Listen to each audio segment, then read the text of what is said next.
Hey, Soraya, Hey, Jeff, look at your shirt. I think we're color coded. are we? I think so. Woo! Nice. We didn't even plan it that way. No, we don't usually dress alike, but No, this we was good. don't. No, we don't. Yeah. Can you tell our listeners who we're talking to today? I'm pretty excited about this. Oh, wait. What? Before we get started, I want to do a little show and tell. Go. I almost forgot about that. Look what I got this week. It's a little itty bitty Bengals CD. It's got 3 of the songs from the EP. It's got The Real World, Mary Street, and I'm in Line. And the version of The Real World is a different version. It's a remix that David Kahn did before he got to work on the All Over the Place album. But it's pretty cool. It's a little CD I got this week, but I wanted that to be my show and tell. That is awesome. Pretty cool. But Bengals related. Yes. Today guest. we are talking to the wonderful, fantastic, and amazing Derrick Anderson. Yes. Woo! A great artist of his own work, but many listeners may know him from quite a few Bengals tours, plus a number of other projects that he's involved in. Yes. So we're excited to talk to him. And Jeff, I'm very jealous of that mini single that you just showed. But I say let's get started. Let's do it. Hi, this is Soraya. And this is Jeff. Our podcast is called Paisley Stage Raspberry and Rhyme. A podcast where the two of us play music that we like and share anecdotes and background about the tunes. We hope you'll join our conversation. And without further ado, a grooviar. Let's get groovy. All right, we're going to admit Mr. Anderson. Yes, please. Can you hear me? Yes. We can hear you. Hey, what do you know? It is great to have you on the show. Ah, thanks. Great to be here. Yeah, we're very excited to get to talk to you, Derrick, today. We have quite a few questions that we wanted to ask you spanning your career. So, starting from the beginning, Soraya, I think was our thought. Yes. You know, Derrick, a number of our listeners may already be very familiar with your work, but for those who may not be, could you just share with our listeners how you got into music and playing the bass? How to make a long story short. Basically, for me, I think it all started being a kid of the 60s. I was born in 63, and AM radio at the time was a major, huge influence on me. Being from Toledo, CKLW was the station that I would listen to. And I can remember, you get in the backseat of the car, the first thing you say is, "Turn on the radio, Daddy." And so all the music from, I'd say, 66 on was just kind of pouring in my head through the radio. And that kind of got me thinking, this is wonderful. Something about the music of that time just really kind of stuck in my head and made me want to do that. And then a few years later, it was the Partridge Family that got me going. That looks like a good job. I think I can do that. So I got my first guitar, probably, I think I was 8. And had a couple of years of lessons and then kind of put that down for a few years. Came back to it when I was maybe 13, and then kind of started getting into the bass that way. And I think I was 14 when I discovered all things Beatles, and basically learned how to play bass by getting Beatle album, learning the bass on that one, getting another one, learning all that bass, getting another one until I had all the albums and learned all the bass lines to all those songs. And after that, I was a bass player. Wow. Perfect. Yeah. Perfect. Learning Paul McCartney's parts is not a bad way to learn how to play bass guitar, right? Yeah. So works for me. So as we mentioned, throughout the podcast, we want to learn about your time with the Andersons, what you did a little bit with Chewy Marble, playing with people like Dave Davies from the Kinks and the Bangles, of course, and then your solo work. We want to definitely talk about that. But I'm really interested because you talked about your growing up in Ohio, in Toledo. And my family's all from Ohio. Okay, what part? My parents are from Worcester and Akron. Okay. And then my sister was born in Worcester also. And my mom likes to remind me, although I was born in Florida, she often reminds me, Jeff, you were conceived in Ohio. So don't forget that. So anyways, Derrick, I wanted to ask you, how did you make the move from Ohio to Southern California? Let's see, how old was I when I moved here? It's been 30 years. I think I was 25 when I made the move. I was playing with actually I should mention the thing that aside from the Partridge Family and AM radio, the thing that was a big influence on me was I started playing with these friends of mine. I went to high school with one of them who was my grade. They were the Binkowski brothers. They loom large in my legend, so to speak. They were the ones who kind of got me into a lot of the Paisley Underground stuff that I wouldn't have known about otherwise. We were kind of a 60s psychedelic band anyway, and we all loved the music of the 60s. And then their older brother, Rick Minkowski, worked at a record store, so he would bring home stuff and say, check this out. And then they in turn would turn me on to it. And that's how I found out about the 3 o'clock and the Bangles and Dream Syndicate. And, but it got to the point where I knew that I wanted to try to do something with music, and it wasn't going to happen in Toledo. And I had a friend that moved to LA who's from Toledo. He was a drummer, a friend of mine. His name was Bill Keeling. Bill moved out here in the mid 80s. So I would come out and visit periodically and just kind of get a lay for the land and see if it was a place that I thought that I could see myself living in. And I remember on a visit with him, the first show that I saw in LA was at the Coconut Teaser, and it was Kathy Valentine and the World's Cutest Killers. That was my first LA as a visitor kind of show. And Bill had a band that he was playing with. He actually had a couple bands, one of which I'm still friends with all the folks today. Patria Jacobs, we were playing in, Bill was playing in Movie Fish with Patria and Russ Chappett. So I would come out for a visit, and I would also go to rehearsals and kind of jam with them as well, and just kind of get my feet wet to see if this was a place where I wanted to land. And it seemed like, yeah, this will work. You can try to make something happen here. So picked up all my stuff and moved out here in July of 1990, not really knowing how I was gonna make stuff work, but knowing that it wasn't gonna happen in Toledo. So that's pretty much how I wound up here. Wow, that's a big change, I would imagine. Oh yeah. A number of ways. Yeah, and I hate winter. I despise winter. I hate being cold. Hate it. And ever since I was old enough to do anything about it, every winter I would question. I would say, "Why am I even here?" I can't tell you how it makes me. It takes a lot to make me mad. Being cold makes me mad. Getting in a car, starting the car, not having the heat work until you're pretty much where you need to go, and just I can't tell you how much I hate that. So. California, okay. Not a bad spot to land. I applaud that. I lived in Philadelphia for 6 years. I'm a California native. And whenever winter came around, I would start getting really mad because I hated shoveling my walk and icing my walk and doing all that stuff.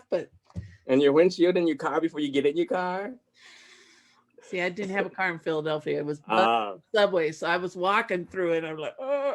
But I can feel it now. Yeah, the coldest I have ever been. And I still think about this from time to time.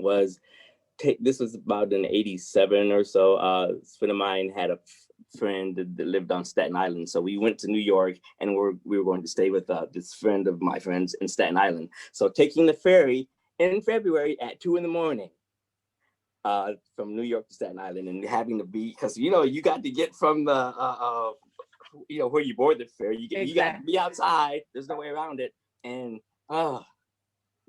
that thought makes me mad. Soraya, let's change topics. Well, here's the beauty of it. Now it's February in Los Angeles, and it's about 78 degrees outside. So this is how we winter. This is a better way. Yeah, this is fine. So we want to give our listeners a little bit of an insight into some of your bands, and we want to start out with the Andersons. Her mini skirts and her go-go boots and those big hoops in her ears just makes me crazy. She's my baby. She's my retro girl, psychedelic swirl, sweet vintage girl. I'd give her the world. Take me back in time with your passion so blind, so good to find. Retro girl, you are mine.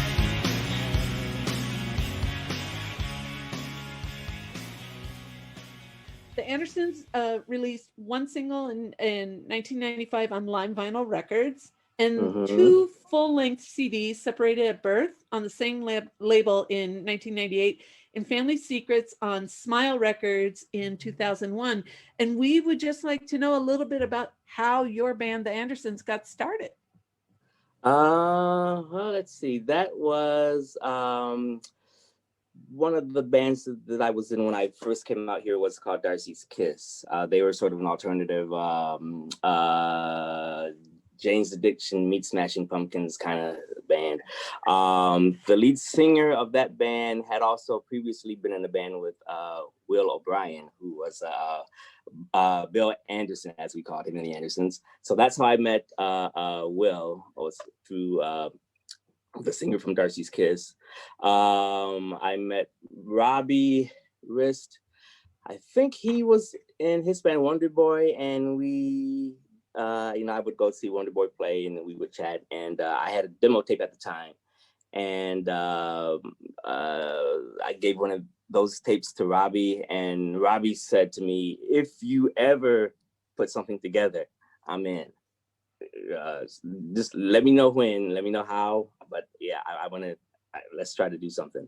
So, and the drummer that we had at the time, Brian Ballwinkle, he was my roommate. So that was easy. And it was largely just, I had the demo tape around, and finally thought about, let me try to put something together of my own, basically. And Adam Marsland was a friend of mine. My friend Bill from Toledo, the drummer, he was in a band with Adam as well. So I knew Adam before I ever moved out here. But Adam was writing for, I forget which music publication that he was writing for, but he did a review of my demo tape. And he also said to me, something's gonna happen in LA with this power pop thing. I can tell there's gonna be some sort of scene happening. You might want to think about putting something together for yourself. So I took Adam's advice and took Robbie's advice and asked Will if he would be interested, and asked my roommate Brian if he would be interested, and then off we went. And I think we played around for a few years before we even made the first album. I think we got together in like 1995 or something like that, and didn't do the album until 98. And then by that time, Brian had already pretty much left. And yeah, that's basically how we came to be. Wow.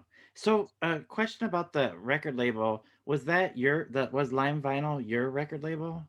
No, Lime Vinyl was actually the Ruby Fish label. Okay. Ruby Fish did a single, and it already had artwork, and it already had a PO box, and so I basically just appropriated that for myself. There was no real Lime Vinyl for all intents and purposes. It didn't really exist except for the logo and the PO box for mailing, but it made it look more official. So, Perfect. so that's why we went with it. Perfect. So what happened? So the band's last album, as Soraya mentioned, was in 2001. Did the band just dissolve and you guys went on to do other things, or? Yeah, pretty much. Pretty much. We were on a number of tribute tracks for different albums, and we did I'm not sure even how many we did, but we did a lot of tribute tracks. But Bill had gotten married. He had his first kid in 2002 and just kind of decided that LA wasn't the place where he and his wife wanted to raise their kid. And he's from the Detroit area, so they actually moved back to that area in 2004. And we thought about maybe trying to keep something going, recording, or just some sort of presence, and that kind of fell by the wayside as well. And we did get, there's been a few reunion shows that we've done. We just did one in 2018. That was our last one, the 20th anniversary of Separated at Birth. Yeah,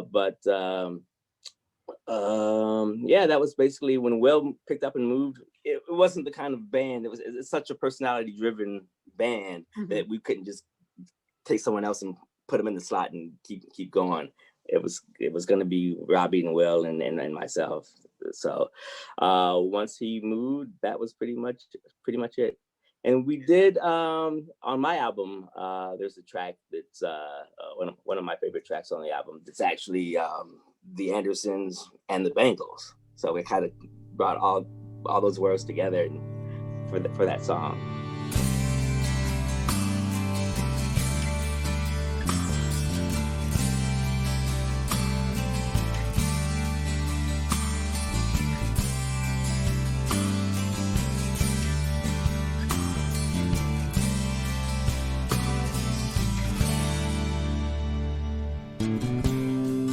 Changing your wine to water. Is that what your talent brings? Give up those lambs for slaughter. They'll never feel a thing. And the wind chased the rain to snow. There were no birds to sing. The white blanket trove of treasure, full of ice and diamond rings that you can't open till spring.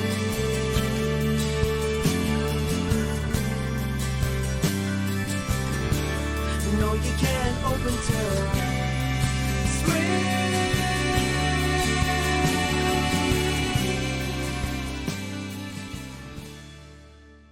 Yeah, we definitely want to talk about that in a bit when we get to that. We have that noted.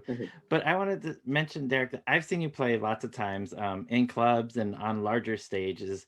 And one of the probably the first time that I saw you play is part of the International Pop Overthrow, the IPO show. And I think that's the first time I probably heard you on disc, because with Volume 3, there's an Anderson's track. She's falling in love. She's falling in love. She's falling out of love with you. And a Chewy Marble track. So I think that's where I originally saw you and a lot of those guys as part of the power pop scene playing. But yeah, so I noticed that another band, I think simultaneously while you were doing the Andersons, you were also the bass player for Chewy Marble. Right. Was that happening at the same time, doing both bands? Yeah. I mean, there was a period in the 90s, mid to late 90s, where I was probably like 5 or 6 different bands, Right. and they were all kind of had some sort of output that they were doing. So Chewy Marble came about. Brian Casson, the main songwriter and keyboard player, was the bass player in the Wonderments. So that's how I knew Brian, because the Wonderments and the Andersons used to do a lot of shows together. And Brian when he left the Wonderments, he wanted to pursue his own thing, which was Chewy Marlboro. And I was and he approached me, we got this show, can you fill in? That kind of thing. So I almost resisted being a full-time member, but it actually, Ruby Fish was the same thing. It was kind of like, we need a bass player, can you fill in? Oh, okay. And then they stopped looking for somebody else. So, yeah, so Brian was recording that album and asked me if I would play on the album, and sure, okay. So learned all those songs that we were pretty much doing in the set anyway, for the most part. And I can remember recording that. Rusty Squeezebox from Baby Lemonade was the engineer for it, and there was something with the bass tracks that something had to be redone with them. So I don't know what kind of I forget what kind of technical issue it was, but I can remember, can you come in and reduce this? We do this track. Okay, well, how about this one? And so I pretty much sat down and redid all the bass for the entire album, like in one sitting. Wow. I do remember that about that album.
But it was fun. It was a good band. Oh yeah, great songs, fun to watch. Yeah. My gosh, I've got to ask. I like that story because hey, do you mind doing one track? Oh, here are all the tracks. Where Derrick Anderson puts his mark on it. One of the things that Jeff and I have talked about preparing for the show is what an interesting breadth of artists that you've worked with. Just to name a few, many people know you from working and touring with the Bangles, but also Dave Davies from the Kinks, Steve Barton of Translator, the Smithereens, the Cowsills, Matthew Sweet, just to name a few, right? Yeah. a little bit. You've done your homework. and we're curious. How do you go from working with some of the bands that you've already just mentioned to us to these sort of gigs, touring with artists like this? How does that happen? I guess luck of the draw and who you know. That's pretty much it. Let's see. The Smithereens, that's an interesting story how that came about. I, once again, going back to the demo tape that I had, I went down to the House of Blues. They were playing, I couldn't tell you what year this was, mid 90s. I think it was, might have been, I'm not even sure if I had the Andersons going yet or not, but they were playing at the House of Blues. I had my tape in hand, went down to the sound check, kind of stood and watched them. After they were done, I went up to Pat and said, I dig your stuff. Here's mine. Wow. And he checked it out on the bus when they left and was like, this is pretty good. And I think they were playing somewhere like the Ventura Theater somewhere, kind of outside of LA the next night. So I went to that show as well. and I'm standing, kind of in the front, and he says, I see a few faces here from last night in LA, and he says, Derrick, what do you want to hear? So I knew at that point, okay, he listened, he knows who I am now. All right. And Severo Joy who was Mike Masero's replacement, was a friend of mine as well. So I think Pat probably said, hey, Severo, do you know this Derrick Anderson kid? And Severo's like, yeah, I know him. And when Severo couldn't do shows for whatever reason, then they would call me. And I never auditioned for them. And Pat would never do song lists. He would tell you what the first few songs were, and then he would just call them out. So you had to be like, and I would always tell him beforehand, I would say, okay, whatever you do, these songs I'm kind of sketchy on, so don't call these.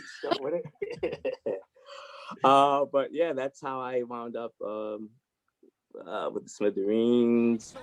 How about doing a girl like you? We'll do it for you right now. All right, fantastic. Here we go. The Smithereens. 1, 2, 3, 4.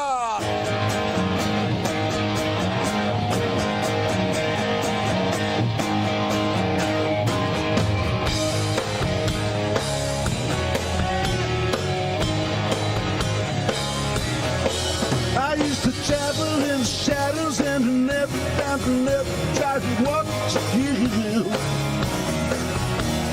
Now I am a man and I know that there's a time to waste, too much to lose. All right. I'll say anything you want to hear. I'll say everything through.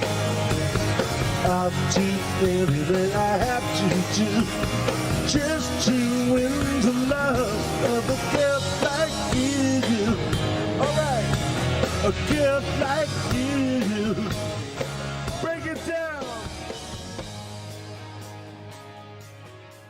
And it's almost like you do one thing, somebody hears about it, that is within that circle, and then that leads you to another thing. I know the Smithereens were actually supposed to be Dave Davies' backing band. I want to say in the mid 90s, but something fell through with that. So the Smithereens knew that I had already played with Dave. So that was a little notch in my favor then, that I had actually already played with Dave. And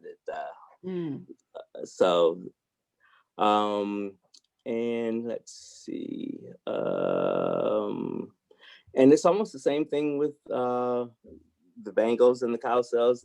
The Cowcells, Bob would do I think it was like a semi-monthly thing at the Fox and Hounds. And I would go and see him.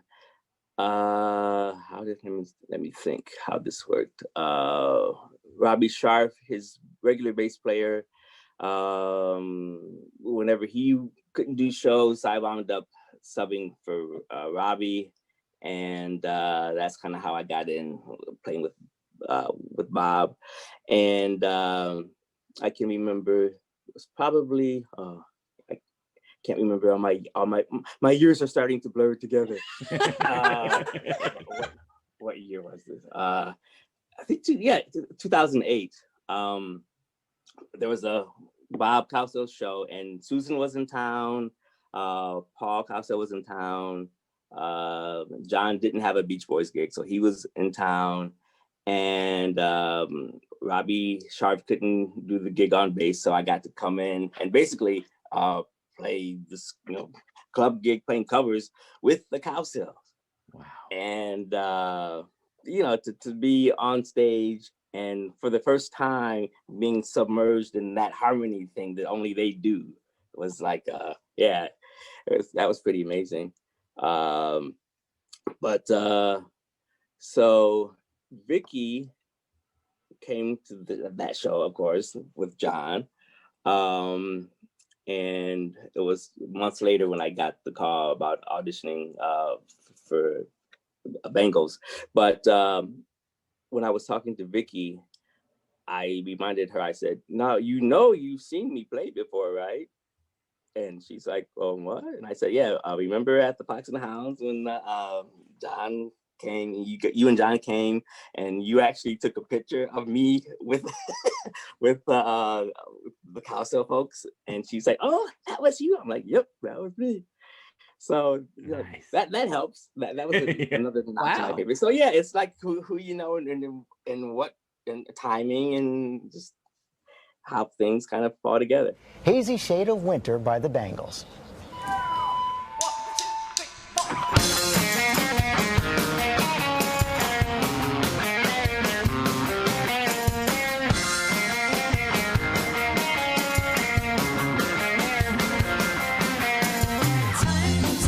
Time, see what's become of me. When I looked around for my possibilities, I was so hard to please. The ground is brown and the sky is a hazy shade of winter. Hear the Salvation Army band. Down by the side, it's bound to be a better ride than when you got land. Carry it out in your hand. The ground is brown and the sky is a hazy shade. Jeff, are you realizing Derrick's demo is the golden ticket? That's like Mhm. Willy Wonka's golden ticket. We Yeah. have to get our hands on this and listen to it, because that demo, just by your own stories, has opened so many doors. I'm Yeah. intrigued. Yeah. Amazing. I love it. One amazing point about the demo that I had before that one, the one that kind of opened up doors here, I recorded here, but I did one right before I left Toledo, and that has a song on it that I wrote in '88, I think, and my intentions were, I want to write one of those Smithereens kind of songs. Okay. So long story short, to kind of wind it all up, I was able to have the Smithereens as the backing band for that song on my album. Wow. So, yeah. Wow. So not everybody gets to say that. So, No. but yeah. Not many at all. Yeah. That is full circle right there. Yeah. Yeah. Love it. We had Debbie Peterson on our show, and I had asked her about since the Bengals had a few different bass periods over their career, with Annette, with Mickey, and yourself, and I know there was a couple others that were in there, and I was asking her, and I think, Soraya, I kind of put my foot in my mouth, because I was asking her, what do you have a favorite bass player? And she said, well, that's of course difficult to answer, but I will say that Derrick and I really connected, that we really had a connection together, and she made a point of that. Am I right, Soraya? Like, she definitely Absolutely. she said Oh, that the that's two of great. you, that the two of you made a Yeah, connection. I feel the exact same way. I was going to Most ask, definitely. from your point of view, did you feel, I mean, it feels like you two really locked in as a rhythm section. So from your point of view, you see the same, that you and Oh Debbie? yeah. Oh yeah. Most definitely. We I won't, the thing that comes to mind is to say, yeah, we brought the rock, the two of us. Okay. It was a different kind of rock, but it was like but yeah, I wholeheartedly agree with that. I remember there was a show that Brian Casson came to, and it was the first time that he had seen me with them, and he said, yeah, you guys are like Pete and Bruce Thomas. Ooh, And I was like, oh wow, okay. I'm there. All right. but Nice. yeah, but yeah, that says something. Yeah, absolutely. That's more than something. I'm sorry. That's electric. I like that. Okay, I have to ask, and me being just fangirling for a minute. Any special moments or anything stand out that you'd like to share with our listeners about touring or working with the Bengals? Like any one moment or something that really jumped out to you? Yeah, all of it. Okay, I'll take it. I'll take it. No, I mean, I think early on I kind of tried to equate what that whole experience was, and it was almost like you're in high school and there's these girls that are a little bit older than you, and you don't really have any classes together because they're older than you, but you totally would have found each other and hung out with each other because they were so cool and into such great music and the same kind of music that I was into. And there was just sort of an immediate camaraderie between all of us. And I think that's probably because their idea when they were auditioning bass players was they were going to just have a kind of a rotating group of guest bass players. Okay. And so I was going to be just kind of one of many. But I think when I went in and met with them and just kind of hung out and played, and it was like, we like this guy. This is good. So yeah, it's like I can't say. Yeah, it wasn't like fanboy, like, ooh, it was like, these are cool folks. They do cool music. I've known about it forever. I know all the, when I remember when I went to audition, I think I was the last one up, and I knew some of the people that had auditioned as well, that were friends of mine and friends of theirs. And I said, I think it was only 4 songs. I couldn't tell you which 4 they were now, but I remember saying, okay, well, I'm here. There's nobody after me. I want to play this song. I want to play this song. I want to play this song. I want to play. So 4. Okay. 4. That 4 is not enough. If I'm here and I know your stuff anyway, no, we play some more. Oh my gosh, I love So that. I'm assuming there wasn't a moment like what you told the Smithereens. Hey, these couple of songs I'm not jiving with yet, but no. Yeah. Everything was fair game. Yeah. Love it. Oh, that's awesome. Derrick's my kind of musician. I like it. So Derrick, when you got the gig or started playing with the Bengals, did you set out to learn Annette's parts and Mickey's parts exactly how they play them, or did you want to put in a little bit of Derrick into it, or? Oh yeah. I mean, you have to use those parts as your springboard because those are the parts that those parts make the songs do what they do. But yeah, I think you can't help but put a little bit of yourself into it. So yeah, I'd like to think that I kind of found the fine line to bring both of those elements together when I played with them. Yeah, I did notice at a couple of shows that I saw that, I don't know if anybody else noticed, but I felt like there was some personality coming out in those while still maintaining the essence of the original. So I was like, yeah, there's some Derrick in there, because I'm familiar with the Andersons. I'm familiar with Chewy Marble before I ever saw you play with the Bengals. So when you started playing with them, and I think one of the first shows I might have saw you with was in San Diego. I think it was called the 4th and B Club or something like that. I think that might have been. Did you play with them in San Diego? I'm trying to. I think we played the House of Blues in San Diego. Maybe that's what it was. Yeah. But I remember that was the first time, and I'm like, oh, that's the Andersons guy. And, and I could hear some of the bass lines that yep, true to the original, but that's Derrick too. So that's why I was asking.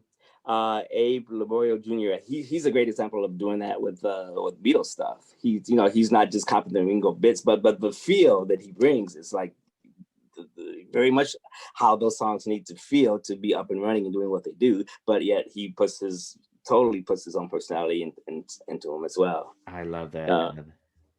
So I did want to bring up another record that you played on, and it's a connection with Vicky, and it's the Psycho Sisters record. So they put out the album in 2014, Up on the Chair, Beatrice.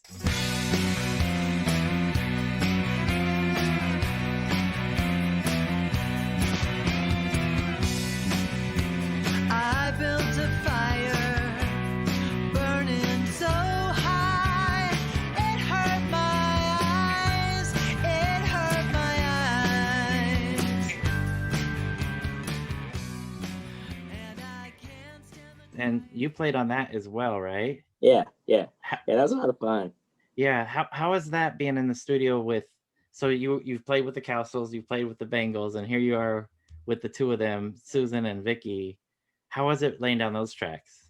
It was a lot of fun. The way that kind of came about, I think we recorded it. It didn't come out until 2014, but it was recorded in, I think it was 2011 or 2012. Oh wow. And it was at Dockside Studios in Louisiana. And when they were kind of making noise, Vicky and Susan, that they were going to try to record it, I said to them both, and I can remember backstage telling them both, I need to play on this. When you guys actually do this, I need to play on this. And they were like, oh, okay. So they had tape demos for a few of the songs that I had beforehand, but for the most part, a lot of it was just sort of we would record a track and they would kind of run it down with everybody. Here's how it goes, and then we just go in, put the headphones on, and then try to bang something out. So it was pretty. I think it was over a period of 3 days. That's the way the Dockside works. Is you pretty much move in there. Oh. And they have there's like they have separate quarters for you to stay and sleep, and then there's a studio in a separate building, and it's all kind of one compound. So we just kind of you bring your suitcases and your instruments and you plop them down, and then you go and have something to eat and walk out to the studio and do your thing. And that's pretty much how that came together. But yeah, it was a lot of fun. I know there were some tracks where John Cowsill was the drummer, and then some tracks where Susan's husband Russ was the drummer. So it was great playing because each of their styles were a little bit different too. So it was great kind of bringing that all together and making that whole thing happen. I'm glad they listened to you when you told them that you had to be on their record. So yeah, I'm glad they did too. So I want to just backtrack a little bit, talking about two different shows. So we mentioned 2013. We see you at the benefit for Education Through Music LA at the Fonda in December for this Paisley Underground reunion. But also we were just wondering, okay, first of all, I gotta say, every time I've seen Derrick on stage, it's this smile and you just look like you're having a ton of fun. Yeah. Was that night a ton of fun? Oh, how would it not be? What about that night would be like, oh, right, another gig, how much do I get paid, when's this gonna be over? No, are you kidding? It was fantastic. See, like I'm thinking about, here's this guy that, forgive me if I get the last name wrong, the Makowski brothers. Bingkowski. Bingkowski. Right. I'm gonna Bingkowski. Soraya is a note taker. I write everything down. The Bingkowski brothers, listening to one brother say, "Hey, listen to this," and Bangles Dream Syndicate at 3:00, and then boom, you're on stage with them. Yeah, that's insanity. Yeah, another one of those other things that doesn't happen to everybody. Man, it happens to Derrick Anderson. Magic Man. That's what I'm gonna start calling you now. You're a Magic Man. So I think that band with the Bingkowski brothers, we actually used to do. I think we did Jet Fighter. Wow. By the 3:00, and I think we did Her Head's Revolving too, as I recall. Wow. So yeah. And I remember we used to have to go, being from Toledo, nobody on that indie level really comes through Toledo. So you had to go to Detroit to see anybody worth seeing. So a lot of those bands that we saw at St. Andrews Hall up in Detroit. And so yeah, getting to see them at that point, and then decades later, getting to share a stage with them, yeah.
Derrick, on that show, well, actually, there was two shows because there was the San Francisco show, I think, the night before, these Paisley Underground At the bands. Fillmore. Yeah. Yeah. So was that particular show playing with the Bangles? Because I know Vicky introduced you guys as the Bangs. For this night, we're the Bangs again. Was that any different than any of the other shows that you played with them? Playing as the Bangs with these other Paisley Underground bands? It was different in that, you know, it's that show with those bands, like, because I didn't get to see, you know, I wish I did live in LA in, like, you know, the early 80s and got to see all those bands when the Paisley Underground scene was happening. Of course, we knew about it, but yeah, I can almost imagine how cool it would have been to be able to see them in their heyday doing the thing that they do all together. So, you know, to be able to actually experience that firsthand, and be on the stage and help create that, yeah. No complaints from me. You were amazing that night, and Soraya Yes. and I often look back at that night as a very, very special night for us for obvious reasons. But there just seemed to be a lot of love between the bands, a lot of love Oh, in the yeah. audience. We were up against the stage right up front, and you killed it that night. I gotta Oh, say, ridiculous. yeah, you totally killed it. And Soraya's not joking about that smile that's on your face, which is very infectious. So No, Oh, thank you. and look, Derrick, we've seen you at Wild Honey benefits. We've seen you with your own projects. We've seen you at backyard shows. We're gonna get here in a minute, but we've seen you, and it's just this infectious joy. You're just always smiling, and you know, as a fan, you just look and go, I wonder if he's really having that much fun. And absolutely, now you've just confirmed it to me. I sense it, Jeff senses it, everybody senses it, and we love watching you play. We feed off of that energy. Oh, thank you. Nice to hear that. Yeah, You know, that's as it should be. That actually that reminds me. I can remember when the Police had their reunion show, like 10 years ago at the Hollywood Bowl, and I remember watching them, and they seemed like they were miserable, and I was like, should I be having fun? Because you guys don't look like you sound great. You're all playing great. It's great to hear these songs, but I don't know if you guys are having any fun at all. Yeah. So am I having fun? I don't know. So yeah, that I know exactly what you're talking about. I saw that same tour in San Diego with Elvis Costello as the opening act, and yeah. I know exactly what you're talking about. They looked like they could care less about each other or the music, which is Yeah. And we were there excited to get to hear the Police after all these years. So I know exactly what you're talking about. So Derrick, I have another question, and I often put my foot in my mouth asking questions that I probably shouldn't ask, or maybe they're not softball. But I had a question about December 2016, and the Bengals had a run of 3 shows at the Whiskey A Go Go, which you were there. It was awesome. I went on the night that the Pandoras were the opening act. I think Soraya, you were there for the last, maybe. Yeah. Okay, or the Muffs. One of the two. You were at a different show than I went to. Yeah. But and you guys killed it at the Whiskey. The videos that I saw of the 2 nights that I wasn't there, and then the night that I was there was amazing.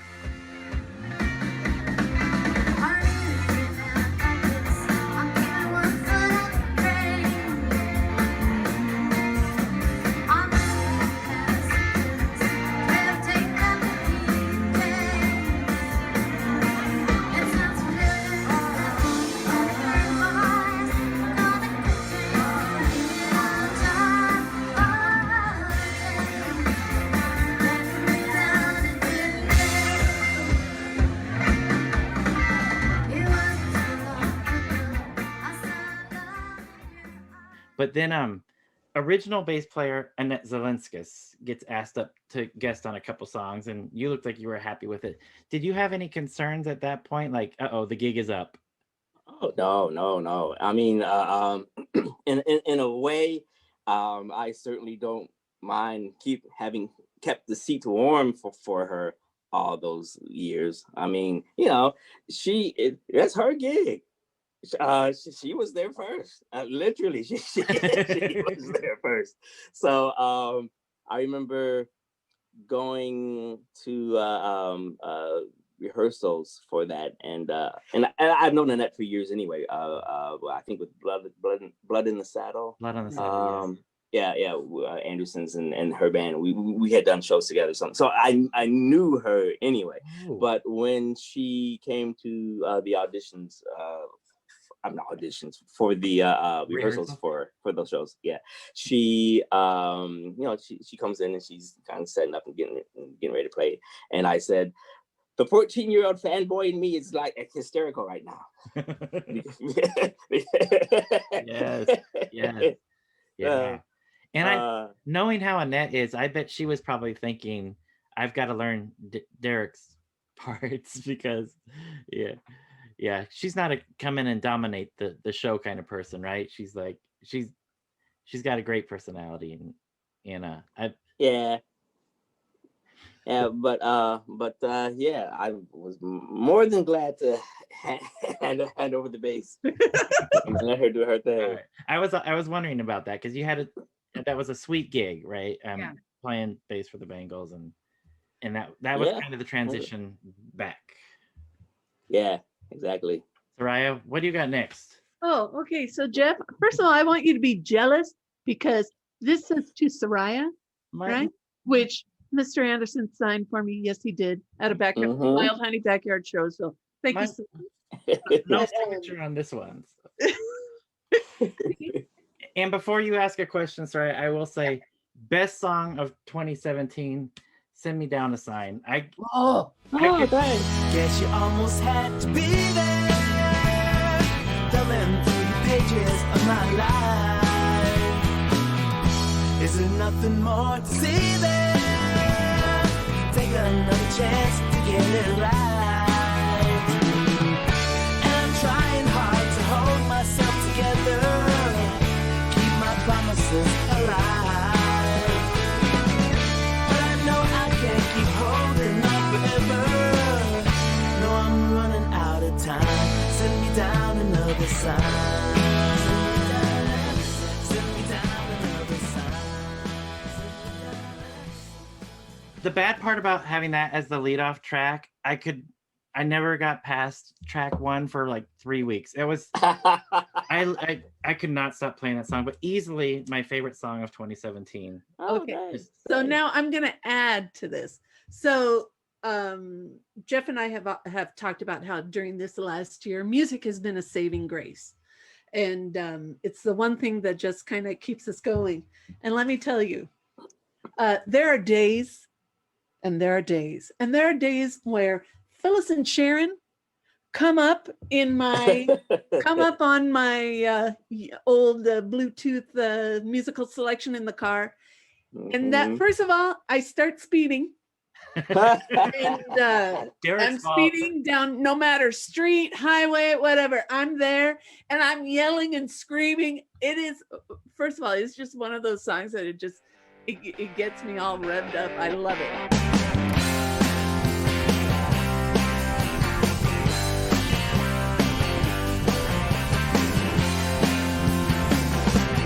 Back in the day when things were cool across this land, Phyllis and Sharon reign supreme on everybody's favorite jeans, tapping the pops so used to being in demand. Phyllis and Sharon, come what may, they'll never burn and fade away.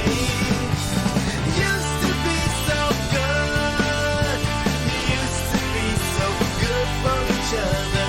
Still the same old song, better days are gone. Phyllis and Sharon, riding so high, they don't even try.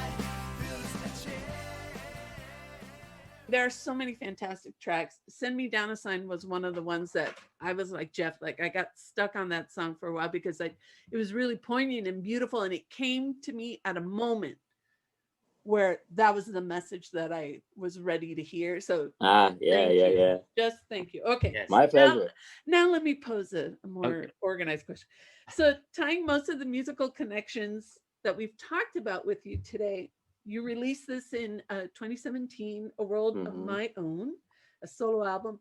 And Jeff and I, we can't love it more than we've already told you. We've gushed and fangirled about it. But so on this one, you bring in a lot of guests, and you've already mentioned quite a few to help you record the song. So members of the Andersons, the Bangles, the Smithereens, Matthew Sweet, many, many more. We want to know because we're also aware of the a little bit of the story, the backstory of this, that it was over a period of time. So talk to us a little Right. bit about the process of writing and recording these songs over the time that it took. Yeah, it took a really long time. I would say probably starting in 2005, I started hearing from people, when are you going to make a record? And I was like, oh, yeah, well, I just finished the Andersons. What do you want? But uh, Dan Matavina in particular, who, you guys know Dan Matavina? He is an engineer. He did some he was behind the not reissues. I think they were demos that Pete Ham did Oh, that were released on Ryko Disc, like maybe 25 years ago at this point. But I Dan brought me in to play bass over some of the Pete Ham demos, and so that's how we met. So he would kind of keep in contact with me throughout the years, and he was probably the proponent guy who every year, January 1st, you gonna make a record this year? You gonna make a record? And I was like, yeah, Dan, I'll get to it. So it was probably around, I think, 2014 when I actually thought, all right, it is time now. Let's start seeing how I'm gonna do this. And I didn't really set out with a method about how I was gonna do it, but I knew that I had all these people in my musical orbit that I knew that I could call on. And so it was just a matter of, some of the songs were older songs that just never had a chance to see the light of day, but I always loved. One song the Andersons actually recorded that was on our single, and we used to do it in the band, but it was never on a CD of ours. And the version that we did was not the version that I had in mind when I wrote it. I wanted it to be like a minute and a half, kind of like, verse, chorus, done, simple song. So that wound up on the record as well. But yeah, once I knew that it was time to start really making something, I began to go through the songs and think about who would be ideally suited on which track, and then I just over time would make the call. Hey, you want to play on the song on my record? And no one said no. Everybody was into it and more than happy to help. And and of course by that time I had I could draw on the Bangles to do some stuff like. And Greg Hilfman, the Bangles keyboard player, he's on a few tracks, and even Dennis Taylor, who was the Bangles guitar tech, who actually auditioned right before me. He's on a bunch of stuff as well. We lost Dennis a few months back. He had a heart attack, and we lost him. But he's on a bunch of tracks on the record. So yeah, it was just pretty much who I could get for whatever song, and I just happened to have all these people orbiting my universe that I could call on, and they were more than happy to do their thing. I've got to say, Derek, that whether it's the Andersons or your own record or World of My Own, your melodies, your vocal melodies are insanely catchy and just Beautiful. yeah, they just Oh, thanks. just gets me. So now that we've talked to you, and I didn't make the connection, but you've mentioned the AM radio that you're listening to in Toledo and listening to the Partridge Family. Okay, I get it. I get where you're coming from, Derek. I get it. Yeah. Very catchy, very catchy. But how did Omnivore come to be involved to release the record? I think that was pretty much through Pat Thomas. He was my partner, Jim Despisa, who Jim's on the record a lot as well. But Jim was friends with Pat, and Pat had a connection to Omnivore. And when I think I was just about done mixing the whole thing and had a working version of it, and Jim gave that to Pat because I had kind of hoped, as I was recording it and as I was seeing how it was sounding and knowing who was on it, that it would be pretty much right up Omnivore's alley. And once Pat had it, Pat thought the same thing and passed it on to Cheryl over there. And one thing led to another, and they were like, "Yeah, we'll license this from you." Wow. So Nice. that's how that came to be. Telling you, Nice. Jeff, he's the magic man. Yeah.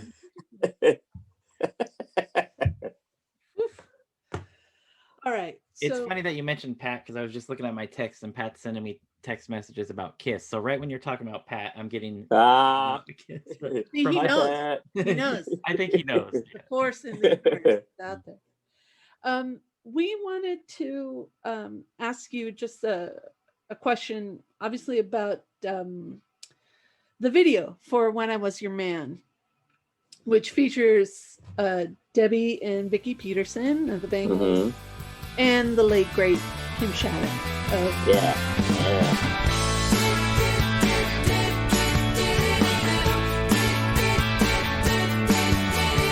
I never questioned or made a suggestion to you. And if I did, it was only to show you the truth.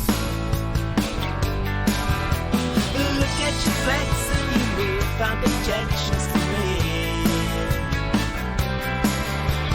How did you manage to learn how to stand on your feet? Well, I remember it's what you see and what you believe. Just worship my hand when I was your man. And the fortune road was out of control, so I took command when I was your man.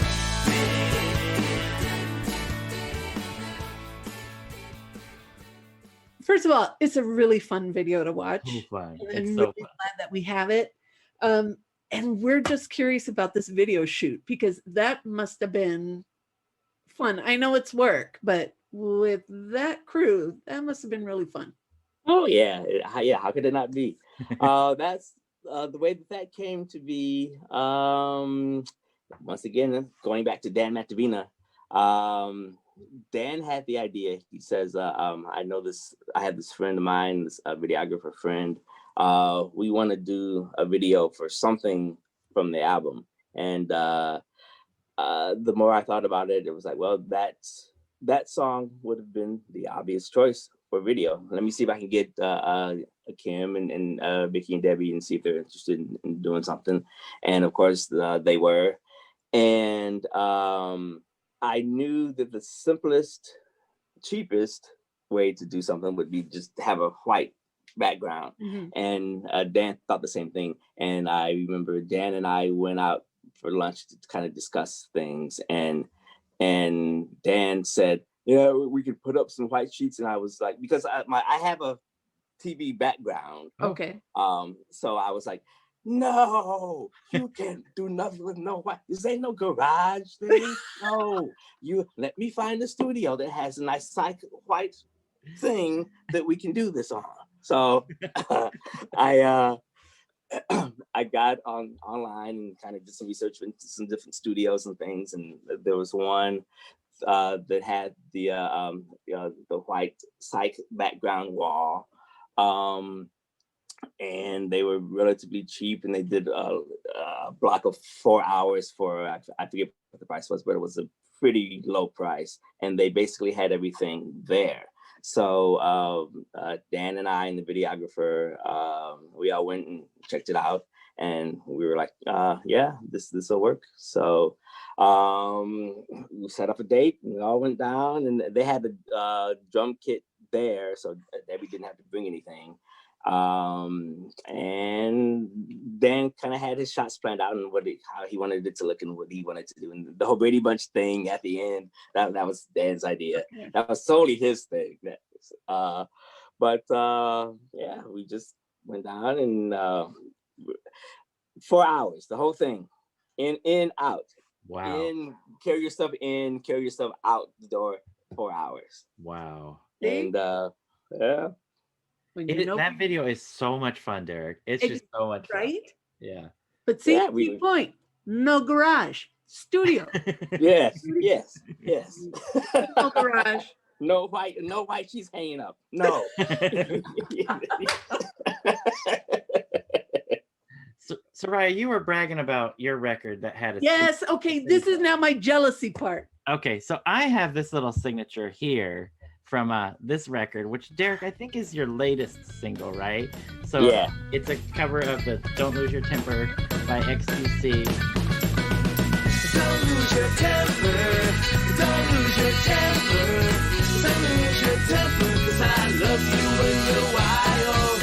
Don't lose your temper. Don't lose your temper. Don't lose your temper, 'cause I hate you so wild.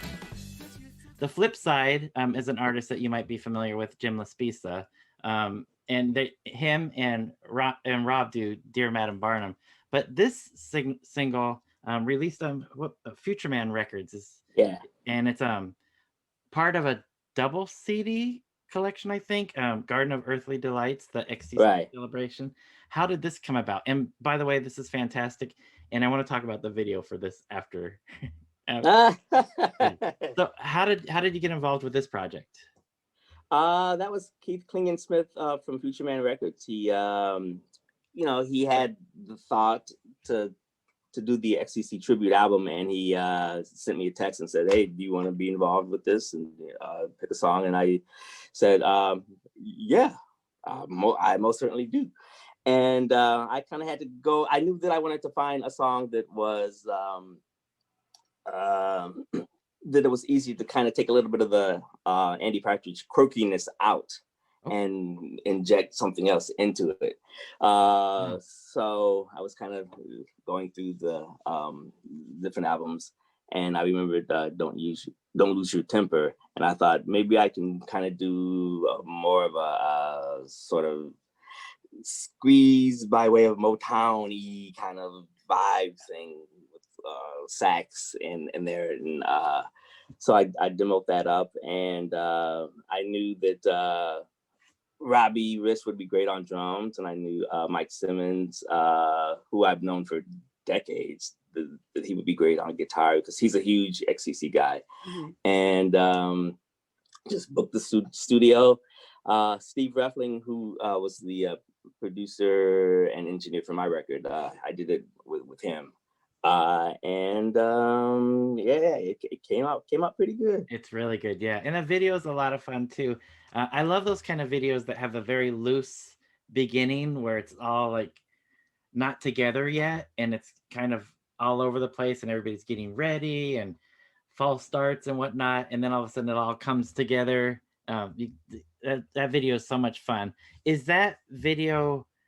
Is any of that actual recording, or is that stage for the video? It's pretty much the it's the recording that's in the video is of course the final mixed version, but the tracks,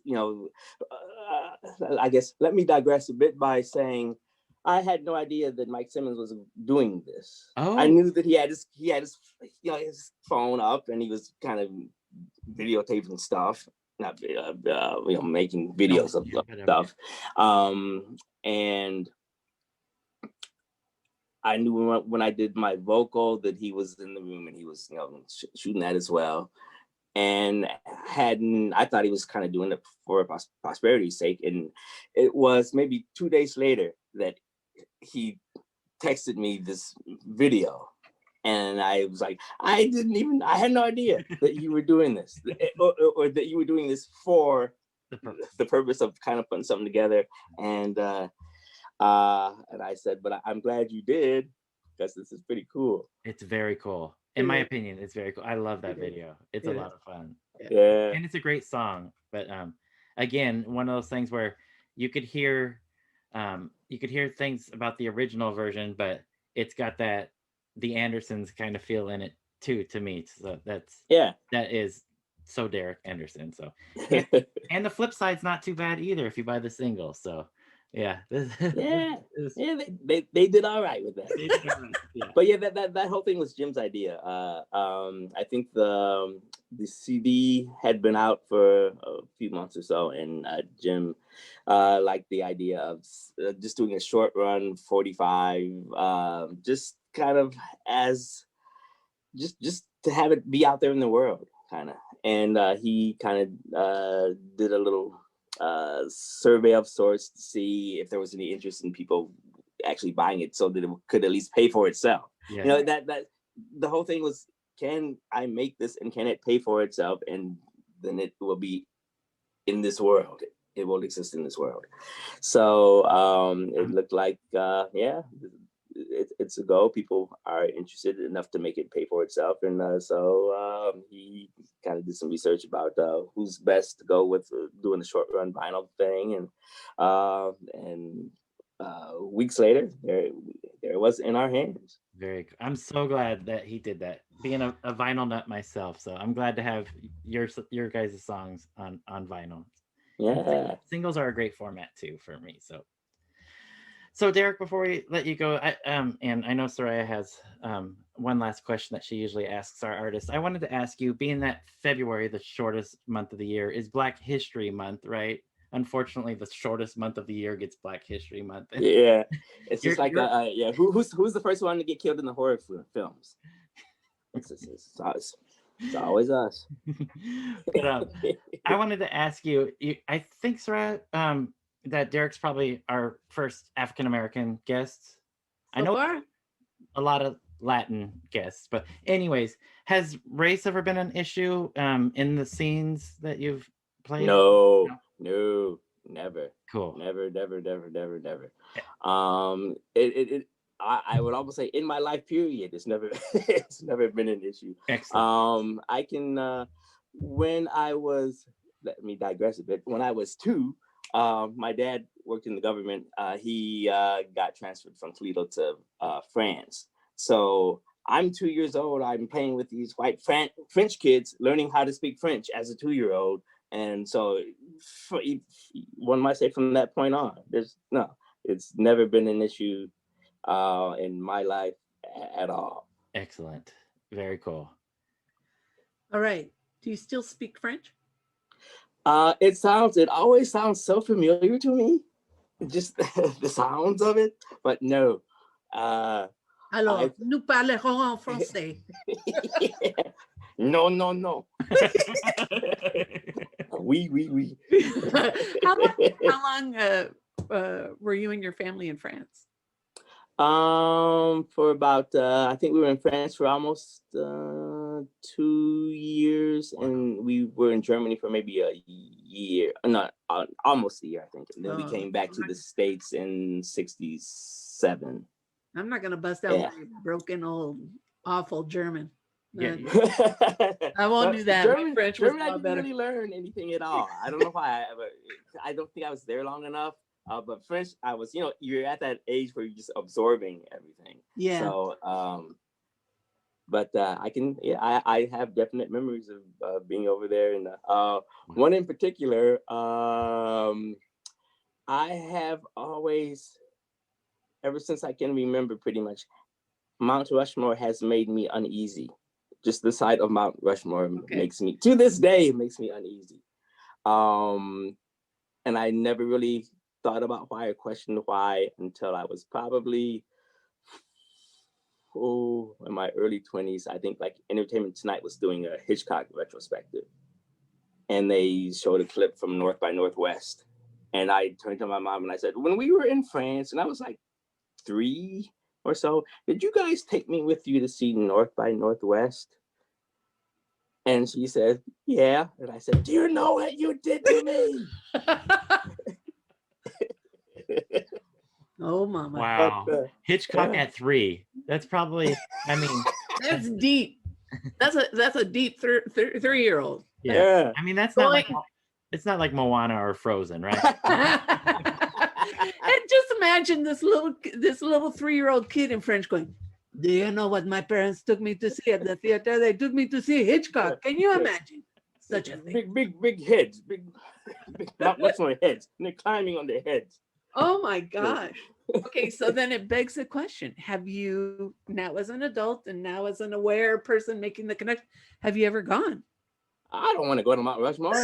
No. Yeah, I'm with you there, Derrick. I'm with you. I had to ask the question. I've never been either, so I haven't either. who knew? Okay, Derrick, we have to ask because first of all, it's just been such a pleasure to sit and chat with you about your work, and I love listening to musicians talk about their craft. Jeff is a musician. I'm not. I'm all fan. What can we expect in the future from you? Like what are you working on, or what can fans look forward to? Well, the Andersons' second album is actually going to be re-released. Technically, I think the release date was going to be February 5th, and it was going to be let's see, I have it right here. I didn't know about that. Liberation Hall. They're putting it out through Smile Records. The thing about that is quality control. They had a tea break when it came to my record Uh-oh. to reissue with this. They had a tea break in a different part of the world, and they were on it for a really long time. And when they came back, it was already done. So there's 2 tracks missing. Oh no. And I knew about this through Mike Simmons. He texted me and he said, "Do you know there's 2 tracks missing from your record, and there's some missing from ours?" So I got on. I texted Tony Valenciano, who's behind it, and I said, "Well, what's going on?" And he said, "Oh no, yours is fine. It's there were some problems with the Sparkle Jets one, but Anderson's is okay, and you should be getting some in the mail in a couple of days." So it came in the mail, and I put it on in the car, and I'm listening, and I hadn't listened to it in years, but you know, your mind kind of knows what the next song is supposed to be.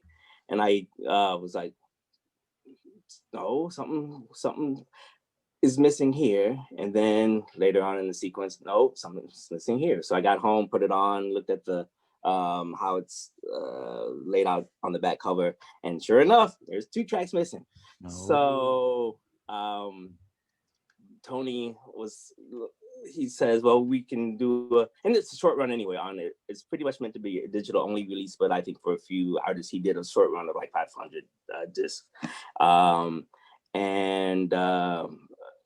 Long story short, I told him the more that I thought about it, they have to be recalled because this should not be put out in the world again incomplete with these tracks missing.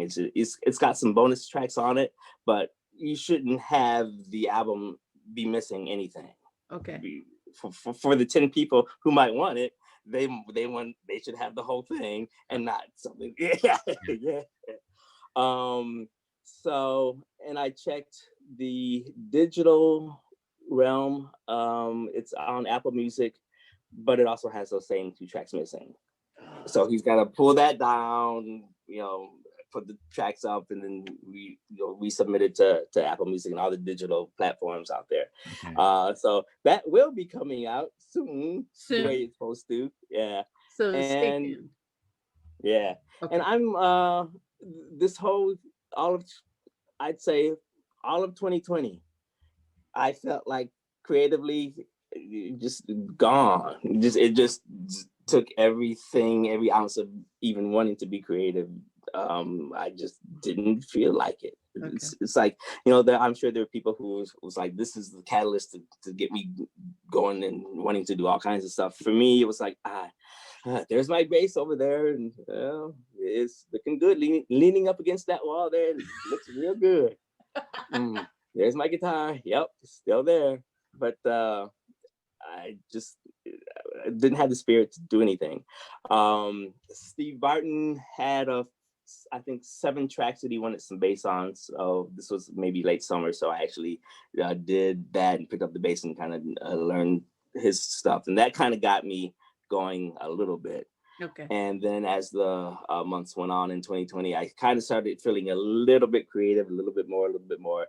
And now I'm actually starting to make demos for stuff for the next record. Yes. So I was hoping and waiting and just hoping that this was gonna come. So yeah. So yeah, and I got, you know, there's plenty of stuff that's already written, but plenty of stuff that I'm kind of writing now. But long story short, yeah, this year I am going to start doing something. Okay. Well, we're here for every single bit of it. yes, So yes, we are. I'll hold you to whenever it. you know, we have an open door policy. Whenever you want to come on, talk about it, share it, please do. We're more than All right. receptive, and we love everything Derrick Anderson. So, Yes, and- we do. and very last question: where can our listeners go and buy your music, whether it's World of My Own or the single that Jeff has that I don't, that I'm extremely jealous and need to fix that very quickly? Where can people find these things? Probably I'd say Amazon for sure. Amazon's the best point for everything. And digitally, it's my album's out there on everything. It's on Apple Music. It's on Spotify and all the digital platforms. And I think I know the first Anderson's record is also out there digitally. So yeah, it's just do a search. It should come up. And if people want to follow you on social media, are you on any of the social media platforms that you wouldn't mind people following you on? Yeah, I'm on Facebook. Okay. And there's DerrickAndersonMusic.com, although I don't do a lot to kind of update it because largely there's nothing to update it with. Yeah. It's a great site, though. It is a great site, though. Yeah. Thanks. Derrick Anderson. And we'll share a link on our Facebook page and when we and on our social media too. So Facebook, Amazon, digital platforms. We can find Anderson's. We can find Derrick Anderson's, Mhm. and the single which I need. Yes, you do. Yes, you do. Exactly. Okay, Jeff. Before we let Derrick go, I have to say, the very first time I met Derrick Anderson in person was in the lobby of a theater in LA for Cat Stevens. And he walks in. He walks in drinking hand. I'm with Lena Litonwa, Rory Litonwa. I think I was with you too. And you and Chris, I think you were there. We were there, but I don't remember meeting Derrick. And it happened to be we were in the lobby and Derrick Anderson and Jim Laspiza began walking in and say, hello, hello. I'd never seen Derrick before. Smile, ear to ear, just happy. I knew it was just happy to be in a place where music was being played and things that he liked. But I remember remarking, what a nice guy. And Lena Lee told Have you a food? He's like that all the time. She said, he is one of the nicest guys you're ever going to meet. Everybody we've talked to that we've mentioned your name, Derrick, everybody says that. Literally. Oh, Literally beautiful. I mean, I've met Jim Laspiza a number of times, and he's the sweetest guy. But I'd never met you before, and you were just so sweet and so nice and engaging. And we chatted for, the group kind of chit chatted for a little bit, and then you went off your way. And I said, "Wow, what a nice guy." So just know, I just can't help it. People have wonderful opinions about you, and your music speaks for itself. We love this and everything you're involved in. So please, people, And go the- get. and Mine's coming in the mail. Mine's coming in the mail. But once again, Derrick Anderson, thank you so much for joining us today and letting us ask all our questions. We really appreciate it. And again, anytime, we're always here and ready to welcome you back. Thank you, sir. All right, good to know. Yeah, I'm not. I've always been sort of. How would I say? I was the kid in the back of the classroom, kind of just observing stuff, not the one that's up engaging and talk.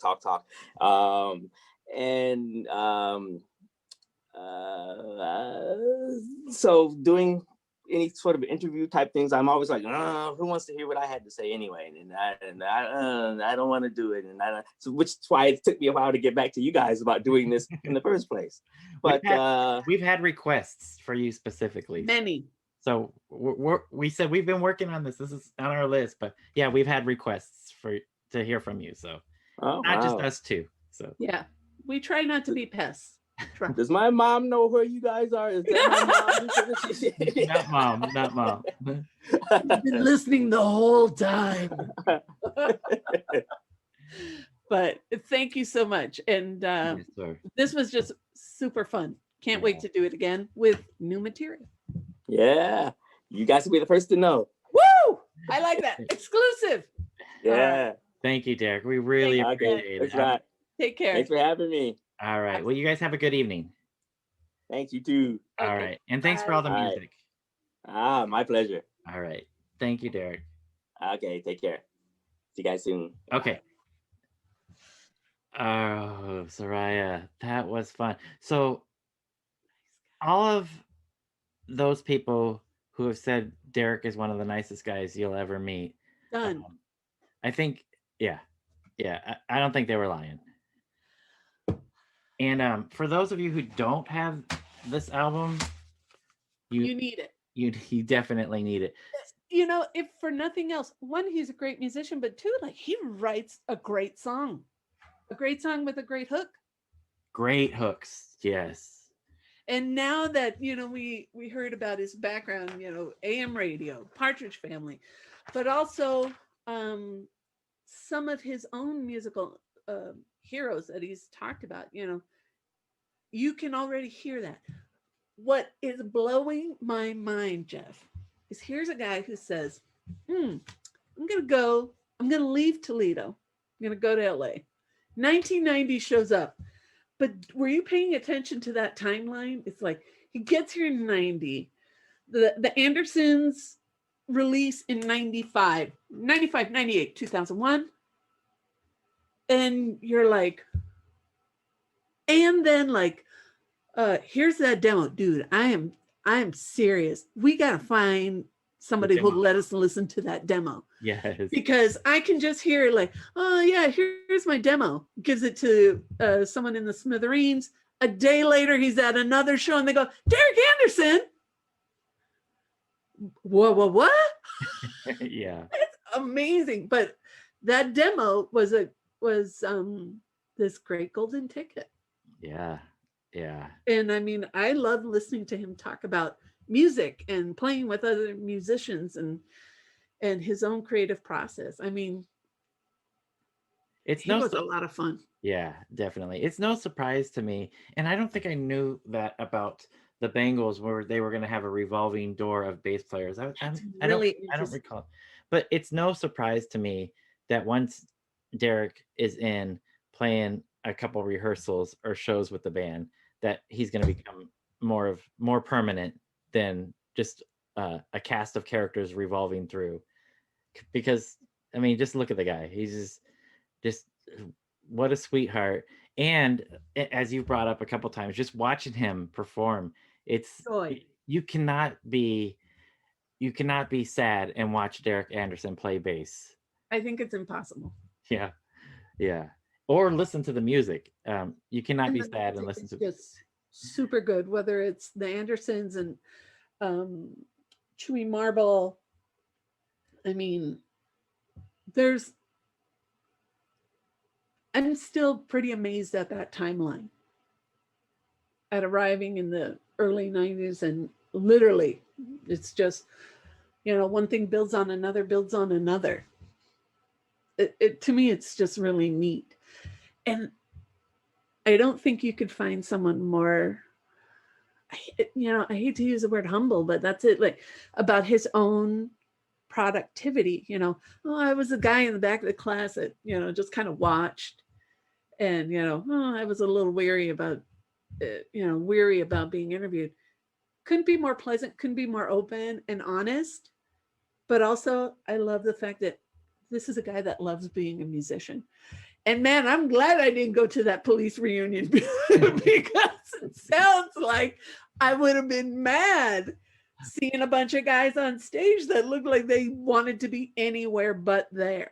Especially after seeing the opening act, Elvis Costello, who's high on your echelon of Yes. artists, who Yes. came out and killed it and was totally into it and wanting to be there. And then the Police came out, but I was happy to get to see them. But I do recognize what Derrick said when he was talking about them, but I never got to see them before they broke up, so it was cool for me to see the reunion show. But I would much rather see a guy on stage who wants to be there and is having so much joy as Derrick Anderson is. I'd rather see that any day of the week. You know, I like hearing about some of the people he's worked with and some of the people that he continues to work with, you know, because there were quite a few names that kept getting repeated, you know.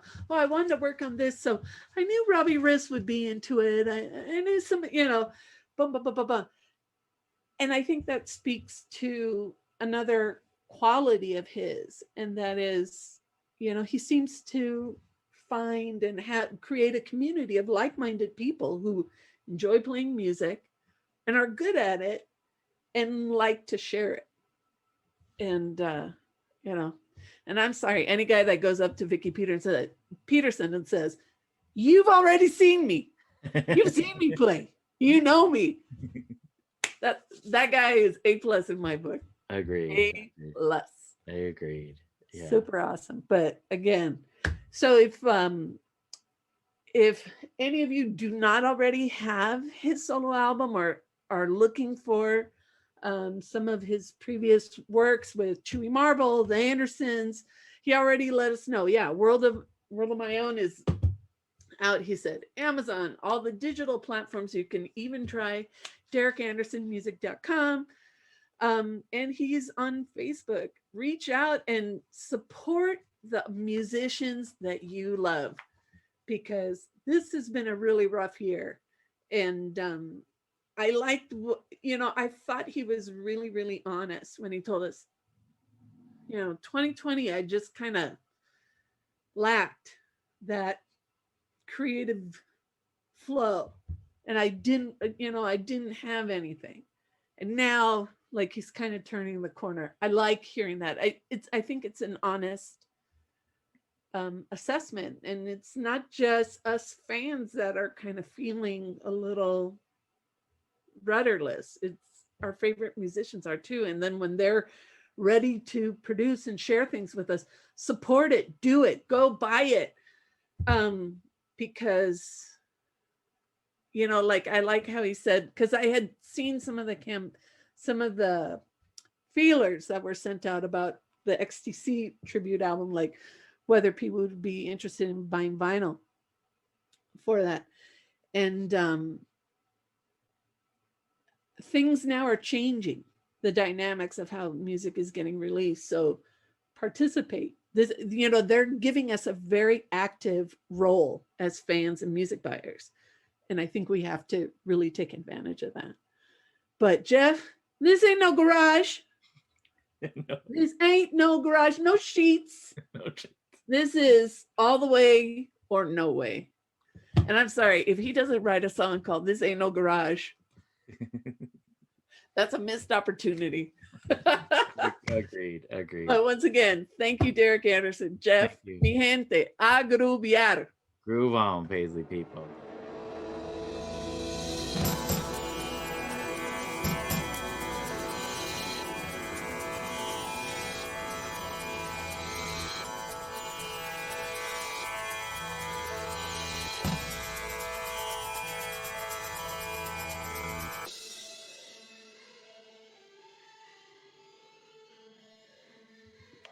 How do I turn this off? There's one way. Oh yeah, leave. Okay. Okay. Bye.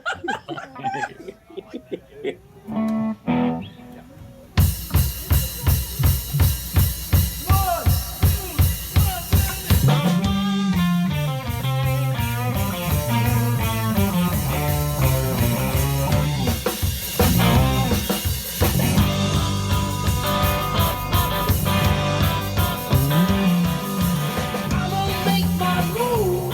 How about